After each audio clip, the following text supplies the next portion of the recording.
প্ৰতি বছৰৰ দৰে এইবাৰো কাছাৰৰ লক্ষীপুৰৰ শিৱপুৰ কালাবিল গাঁৱৰ ৰংমাই নাগাপুঞ্জীত বাৰ্ষিক 4দিনীয়া পৰম্পৰাগত চাকন গান গাই মহোৎসৱ উদযাপন কৰা হয়। দেশ বিদেশত বসবাস কৰা ৰংমাই নগা সমাজৰ শ্ৰেষ্ঠ উৎসৱ হৈছে চাকন গান গাই।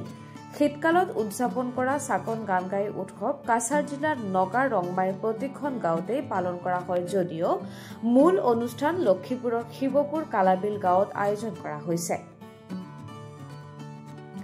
এই উৎসৱত এফালে পূৰ্বপুৰুষক শ্ৰদ্ধা জনোৱাৰ লগতে বৰ্তমান প্ৰজন্মৰ বাবে সুখ আৰু শান্তিৰ কামনা কৰে সকলোৱে। পৰম্পৰাগত উৎসৱত কালাবিল গাঁৱৰ ৰংমাই নাগাপুঞ্জী জিলাত যুৱক যুৱতীসকলৰ সৈতে বৃদ্ধ বৃদ্ধাই ৰামফান দেৱী আৰু দেৱতাক পূজা কৰে। এই দিনটোতে পৃথিৱী আৰু প্ৰকৃতিৰ মংগলৰ বাবে আৰু বংশ বৃদ্ধিৰ উদ্দেশ্যে সকলোৱে সাত্বিকভাৱে পূজা কৰে। ৰংমাই সম্প্ৰদায়ৰ ল'ৰা ছোৱালীয়ে নিজৰ পৰম্পৰাগত সাজ পোছাক পৰিধান কৰি ব্যক্তিগত আৰু সামূহিকভাৱে নৃত্য সংগীত পৰিৱেশন কৰে এই উৎসৱত।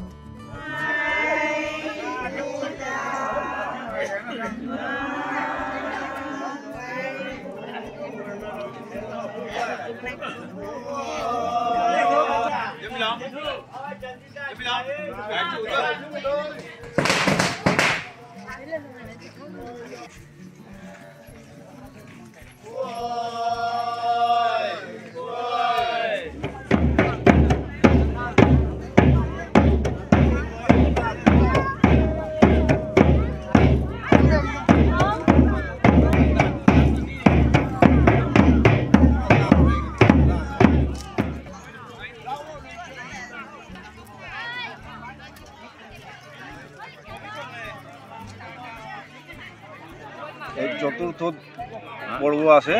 প্রথম দিন হইল গাইগুয়াং, পরের দিন হইল তামথুয়ান, আর 3 দিনে হইল রামফান। এই আজকে রামফানের দিবস।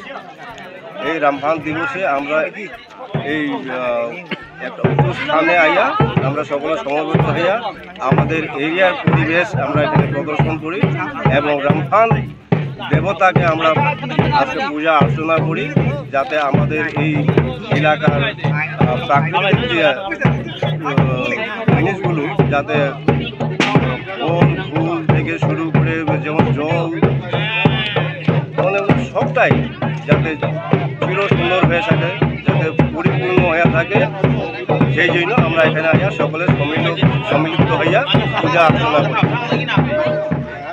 আজকে রামফান তৃতীয় দিনে সবাইকে তৃতীয় শুভেচ্ছা জানাই। আজকে অনুষ্ঠান অনেক ভালো।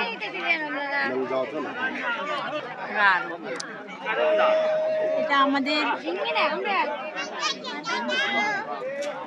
জাতিগত উৎসব, এটা বাৎসরিক উৎসব, এটা হলো আমাদের প্রধান উৎসব।